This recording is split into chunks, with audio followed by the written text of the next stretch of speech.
After a successful mission at the supermarket, Saitama and Genos run into King, S-Class Rank 7, going about his day. A monster, tongue stretcher, can't camouflage his undesirable behavior. That is, until he's face to face with King. Afraid of getting the licking of his lifetime, he surrenders immediately to the strongest human alive when the sound of the King engine rattles his reptile brain. Relieved to avoid conflict, King tries to continue on with his day when he's confronted by G4, a robot bent on taking the throne. But King turns his attention to one of porcelain. G4 caves, giving him a 10-minute bathroom break before he attacks innocent civilians. King starts freaking out, almost scaring the otaku out of him. He's a fraud. Every time a monster shows up, someone else takes care of it, and everyone gives him credit. He decides to make a break for it, to play his new video game while Genos battles the bot. When he finally gets home and boots up Heartbeat Haughty Sisters 2, Saitama suddenly starts inquiring about his behavior, having followed King home. Embarrassed, King claims that he accidentally bought the wrong game. Totally isn't a hardcore dating sim fan, obviously. The two start gaming, despite King's reluctance. Suddenly, a giant bird destroys the outer wall of King's apartment. When Saitama wonders if he should take care of it, King's secret is finally exposed. Looks like he'll be eating crow for dinner. After Saitama defeats the hollow-boned horror, to his chagrin, King realizes it's been him. No hair, all skin, the smooth-headed caper, his savior. All the way back to his octopus encounter, which left an ocular scar. He's been there. Albeit the failure of his follicles made recognizing his dome a hairy endeavor. The Hero Association is desperate, even going so far as to recruit criminals. Sonic leaves the meeting after discovering Saitama is absent. The criminals and heroes are at odds, and neither side is enthusiastic about the proposition. Garo challenges everybody, declaring humans the enemy. He's fighting for the monsters. He deals with most of the attendees, leaving Sitch alive to send a message announcing the arrival of Garo, the monster. Saitama is distracted, playing games, when Genos detects someone coming right for them. Answering the door, he's met with Sonic, looking to pick another fight with his rival. He'll have to slow his roll. Revenge isn't in the cards today. As he and Genos decide to take their battle elsewhere, Hellish Blizzard, B-Class Rank 1, shows up at their apartment. She tries to explain the factions found within each class. Blizzard, being the leader of the Blizzard group, tries to strong-arm Saitama, only to get a taste of his. Their fight leads them to the street, where they run into Genos and Sonic. Saitama saves Blizzard, much to her surprise. Genos decides to obliterate Sonic in a giant blast to circumvent his afterimage trick. But Saitama stops him. He'd rather have somewhere to lay his smooth head at night than have his disciple destroy his neighborhood. Instead, he gives in to Sonic's desire to fight him. It's time to use serious sideways jumps, creating more afterimages than Sonic, moving faster than Blizzard can even see. Saitama defeats Sonic with his own technique. Back at the apartment, Blizzard complains that she's been blotted out by the storm clouds, living in her sister's terrible tornado's shadow. She laments some more about never being able to rise in the ranks when there's a knock on the door. It's King, looking for his handheld console, only to find out that Saitama saved over his file. Blizzard continues to be surprised. Genos receives the hero name Demon Cyborg, while Saitama is bequeathed a title that strikes fear into the unshaved and capeless, henceforth known as Caped Baldy. At Bang's dojo, he expels Chidanko for not standing up after receiving a substantial beatdown. Chidanko later relays this to Saitama and company at his apartment. Genos inquires further about any link between Bang's change in demeanor and Garo's recent rampage. Perhaps it was to keep Chidanko safe. After leaving the apartment, Chidanko walks aimlessly, imagining what he would do if he ran into Garo. Well, he won't have to imagine much longer. He hears Garo close by with Moomin Rider. Before the two have spoken, a gang of tank-top-wielding Hebrews shows up to challenge the self-proclaimed monster. After an initial assault, the heroes are taken aback at Garo's ability to stand. Meanwhile, Bang welcomes his brother Bomb to the dojo. They discuss how powerful the ex-disciple has become and their plans to stop him together. Tank Top Master is compelled to end Garo, sensing something not quite right about him. But before he can land the finishing blow, Moomin Rider throws himself between them. He can't believe a hero would kill a human. The Muscle for Brains agrees, despite some bro tests from his entourage, and tells Garo to leave. There's no way he'd leave now, though. Accidentally using Bang's technique, he decimates the gym junkies, even putting Moomin Rider in the hospital, where Saitama visits him the next day, trying to glean some information. At a park, a kid flips through a hero almanac when Garo joins him, gaining info on the heroes from the various entries. Saitama meets with Chiranko in the hospital to learn about martial arts. There's a tournament soon, and since Chiranko can't participate, he gives Saitama his extra tickets. Using the book to locate Golden Ball, Garo challenges him to a fight, which the tipsy hero accepts, catching the wannabe monster off guard at first, though quickly running out of balls. Luckily, Spring Mustachio comes to his aid, but that luck is short-lived, as Garo finishes him off too. While walking in the shopping district, Garo accidentally runs into Saitama shopping. Thinking he's a low-level hero, he tries to attack the clueless cue ball, shocking the disgraced disciple when he effortlessly counters and renders him unconscious. Turns out, Saitama was looking for a wig to disguise himself as Chiranko in the tournament. Garo has a flashback to his childhood, rooting for the monsters, since he doesn't understand why the bad guys always lose. Not wanting to accept the regular order of things, he resolves to never lose, becoming the strongest monster. He wakes up confused as to how he got knocked out. After an attack on a Hero Association's high-ranking official, Metal Bat is assigned to protect one of the biggest sponsors, along with his kid. Chiranko worries that Saitama might enter the Super Fight tournament under his name, which is a valid concern, seeing as that's exactly what Saitama does. Another former disciple of Bang, Sourface, confronts the undercover One-Punch Wonder. He goes on to explain how a contestant, Wolfman, won last year's tournament wearing a mask, only for them to find the real Wolfman after the fact, causing the tournament to ban any headwear, causing Saitama to wig out. Meanwhile, the sponsor and his kid are attacked by monsters. Metal Bat defends them without any trouble. That is, until a dragon-level threat sent to Choro appears. Two low-ranking heroes grab the two civilians and book it, leaving the slugger alone when Garo shows up. Ignoring his challenge at first, Metal Bat decides to play ball.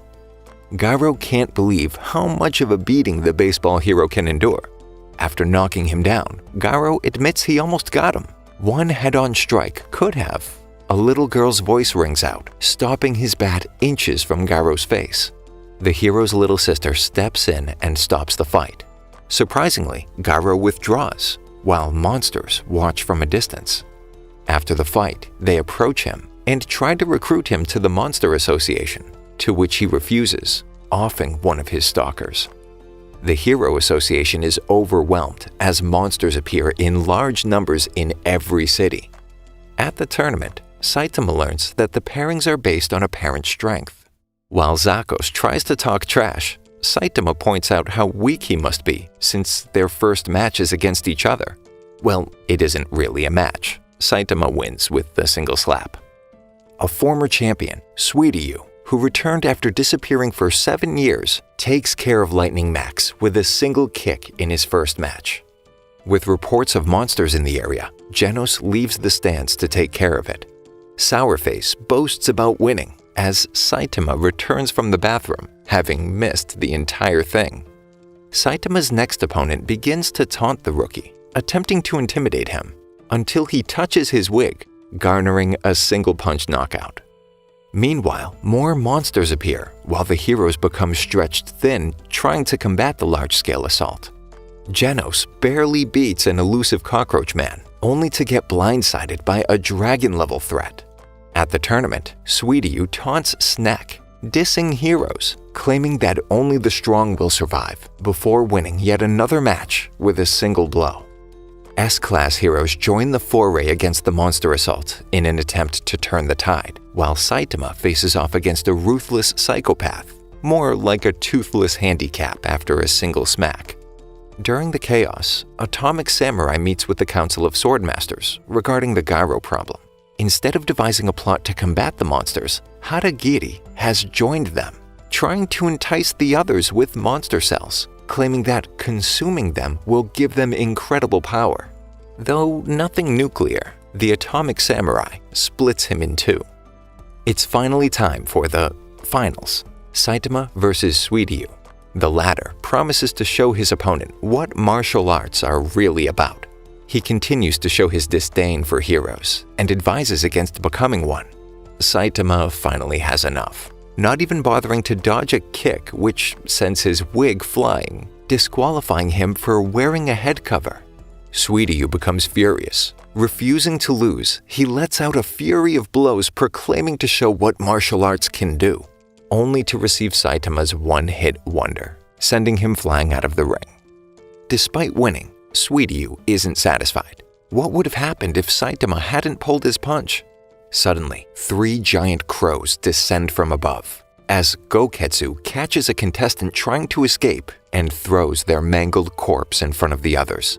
Announcing himself, the contestants are shocked to discover the previous champion has become a monster. He offers the contestants monster cells. The only alternative, death. Most decide to eat the cells, but Suiryu refuses, deciding to battle the newly created monsters. Elsewhere, Garo finds Watchdog Man and they start to fight. The latter wonders whether he's human or a monster. Suiryu begs for help from the last competitor. Instead, he realizes as a human, he'll never stand a chance. Eating the remaining monster cells, he collapses. Despite the insurmountable odds, Lightning Max and Snek appear, dressed in their hero gear, ready to help. Suiryu is baffled when they decide to stay and fight. When he turns heel to run, Bakuzan's transformation wasn't a failure after all. Suiryu asks to be spared, to no avail. His only option now, cry out for help and hope someone hears. A mysterious figure appears, smooth dome and flowing red cape. The caped Baldy makes quick work of Bakuzan, unable to place him despite feeling as though they've met. Only after Suiryu reminds him does it click. No matter, he placed him dead last now. Saitama explains why he joined the tournament, though disappointed he barely learned anything. Hearing about Goketsu piques his interest though. Maybe an incredibly strong martial art practicing monster could, or not. No point in losing your head over it. Returning to Suiryu, Saitama asks him to keep quiet about the tournament, while Suiryu asks whether he could become a hero, to which Saitama responds nonchalantly, probably. He became a hero, so anyone could if they wanted. Saitama reflects on how bored he is. Being the strongest doesn't allow for many challenges. King gives him an inspirational speech about being the best hero or something. He read it in a manga. Still not stirring up any passion in the despondent hero, he offers to play games. He'll even give Saitama an advantage. Suddenly, Garo appears. Noticing King, he attempts to take out one of the top heroes, only to be swatted like a fly by Saitama again. Meanwhile, Sonic is confronted by 2 ninja associates who propose a method to beat his rival. All he needs to do is consume a monster cell. Back at home, he decides it best to cook it before consuming it, though only gains the power to evacuate his bowels at the speed of sound. At the Hero Association, a strange-acting employee claims to have a message from the Monster Association. The possessed messenger transforms, claiming to desire a ceasefire, immediately attacking when the humans consider the offer. They are preparing for war. After Garo comes to, he sees Death Gatling, but decides to retreat and rest up before continuing his hero hunt. The kid with the almanac is sent by his friends to clear out the building they play in, only to stumble upon the wounded monster wannabe. Before he's able to leave, a couple of lower-ranking heroes surround the building. He takes one last look at the book and confronts the hunting party. Using the information available regarding their moves and equipment, he targets the one hero who isn't mentioned, keeping his distance. Garo tries to discount their hero ranks. Anything below S-class is a joke. Death Gatling agrees. The ranking system is arbitrary though. It isn't really indicative of ability or skill. But if they finally take down the hero hunter, they'll gain much-deserved recognition. Laughing, though stumbling from the poison-tipped arrows lodged in his shoulder, however, Garo remains defiant and defeats 4 of the 8 heroes. Despite the poison blurring his vision, he continues to pick off the heroes one by one. Victorious, Garo stumbles away from the battlefield, only to be met with a newly repaired Genos. Meanwhile, Saitama and King battle it out on the screen when they receive notice of monster attacks. But King says there's no point, as someone will have dealt with it. Saitama agrees. Genos will be fine. He then has flashbacks to every time he's ruined his own body, and decides to go check on things. Right as Genos provokes Garo, admitting there are bigger problems than a small fry hero hunter, and readies another attack, monsters appear out of the ground. They attempt to take Genos out while recruiting an enraged Garo. Before Genos can cause himself any harm in a bid to take out the enemy, Bang and Bomb arrive, requesting to take over. Hearing Bang's voice gives Garo flashbacks to his youth at the dojo, only angering him further. Using Bang's own style against him is futile. His only chance is to use unexpected means to gain the upper hand. Using Watchdog Man's style confuses the heroes long enough to avoid taking even more damage. Phoenix Man continues to watch from above, waiting for his chance to grab Garo and escape, summoning Sentachuro, who emerges from below. Genos jumps into action, giving it everything he's got. It's not enough. Bang and Bomb combine their styles, attacking the monster's head, but the giant merely sheds its exoskeleton, barely taking any damage. Genos enters through its mouth, detonating a large explosion from within the creature's body, burning it from the inside out. But it's still not enough. Suddenly, they hear King's voice through a megaphone, claiming that the #1 hero, Blast, is there to face off against Sentachuro, having knowledge about the monster's grudge. The monster takes the bait, diving headfirst towards a defenseless King, waiting for Saitama to step in. At the last second, the bald wonder takes a crack at the enormous flying bug's face, absolutely obliterating the insect, like it was nothing. Genos asks his master what he still lacks, and thanks him vehemently when Saitama simply answers, power. Worrying King. Nobody can live up to the Caped Baldy. Thank you for sticking until the end. Subscribe for more videos like this.